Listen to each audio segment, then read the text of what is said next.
Continuing now with our lead story, the civil rights industry refusing to confront the real problem in America. Joining us now from Washington, Juan Williams. Mary Catherine Ham is on maternity leave. All right, Juan, what say you? You know, I just want to say thank you, because that was a terrific, terrific memo. I mean, that's in the spirit of Dr. King asking, where do we go from here, Bill?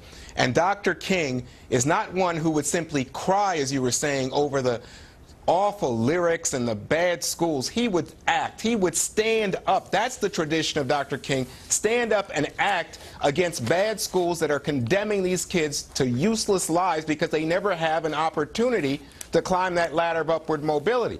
And the civil rights challenge of this generation is education.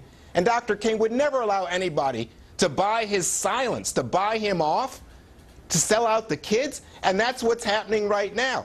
I looked today at some of the reports on union spending. It's unbelievable. AFT, you know, AFT and their affiliates in New York, tens of thousands of dollars going to Jesse Jackson, Al Sharpton, NAACP. Same thing with the National Education Association, NEA. Why? Because they know that they don't want those civil rights leaders to ever stand up and say yes to charter schools, yes to vouchers, yes to school reform, yes to Rahm Emanuel in Chicago, saying that we need, the black community, poor people need better schools, and you can't make excuses at the cost of our children and our children's future. So you think that the unions are trying to buy the civil rights industry's silence? No question.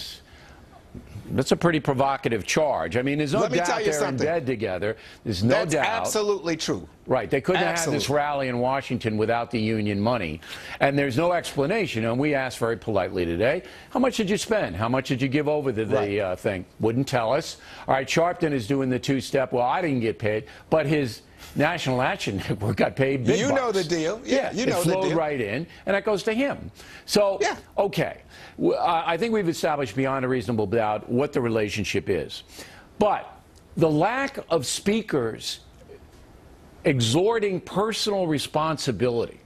You know, we see this Seattle thing, and we're going to Spokane thing. We're going to cover it in a few segments down, where this World War II guy is beaten to death by these two black kids. Comes a few days after, two more black kids and a white kid shot the Australian jogger to death for no reason at all.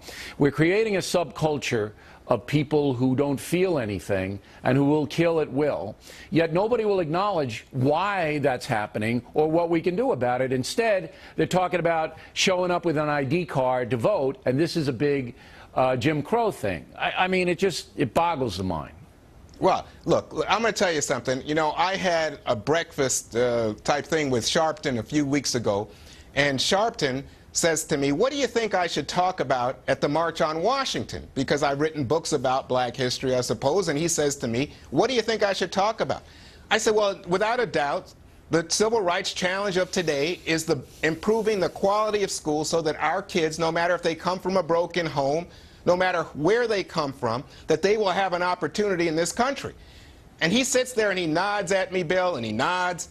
And you know what? Not a word about the schools, not a word about what's going on. And then your point about personal responsibility, you don't hear this. Why don't you hear this, Bill? Because they want to go back to the whole idea that somebody has a grievance and that their grievance justifies anything that goes on. So they're not going to talk to the pornographers who masquerade as rap artists and say that's authentic black art. They're not going to go to the people who pretend that somehow dressing like you just got out of jail makes you a black man and say, you know, that's wrong. That's not the image to portray to our children. That's not who we are. That's not our history. You will never hear this. No, and I mean, now it's getting to the point where one of the accused murderers in Spokane and one of the accused murderers in Oklahoma were fans of this Chief Keef. You know who this guy is? Chief Keef. He's a vile rapper, a drug dealer with a conviction, all right, who these kids now idolize.